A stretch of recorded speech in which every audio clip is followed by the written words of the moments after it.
ধীরে ধীরে কালু বনের সব থেকে ধনী পাখি হয়ে যায়। একদিন কালু যখন রাক্ষসীর কাছে সোনা চায়, তখন হঠাৎ রাক্ষসী কথা বলে ওঠে। আমি আবার আমার প্রাণ ফিরে পেয়েছি। এ কি, এটা তো আসল রাক্ষসী। মূর্তি থেকে জীবিত হলো কি করে?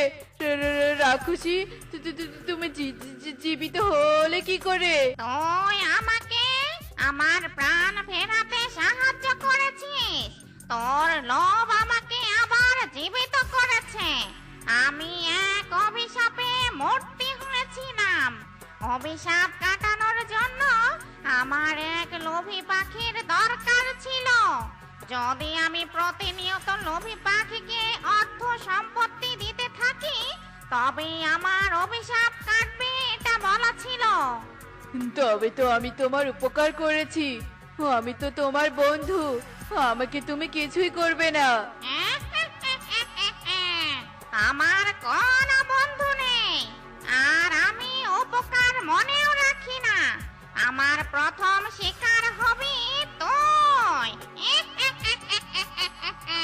না না, আমাকে কিচ্ছু করো না, আমি তো তোমাকে সাহায্য করেছি।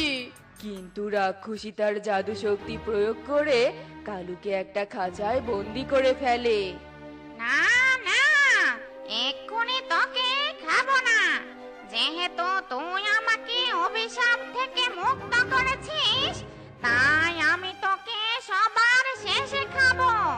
চাই বনের বাকি পাখিদের ধরে নিয়ে আসি, সব পাখিকে একসাথে খাবো। এরপর রাক্ষসী বনে তাণ্ডব শুরু করে দেয়। তোরা এখানে চাষ করছিস? তাড়াতাড়ি পালা এখান থেকে, বনে রাক্ষসী এসেছে, পালা। এই বলতেই সেখানে রাক্ষসী চলে আসে।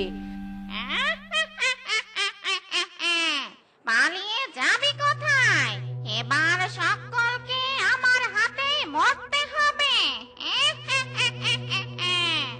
এরপর রাক্ষসী সব পাখিকে ধরে ফেলে আর সব পাখিদের খাঁচায় বন্দি করে রাখে।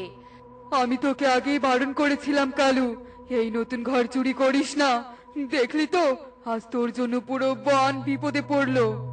আমি আমার ভুল বুঝতে পেরেছি তোতা, আজ আমার জন্য এসব হচ্ছে।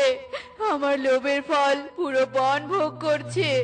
তবে কি আমাদের সকলকে এভাবে প্রাণে মরতে হবে? আমরা সবাই প্রকৃতি মাতাকে স্মরণ করি।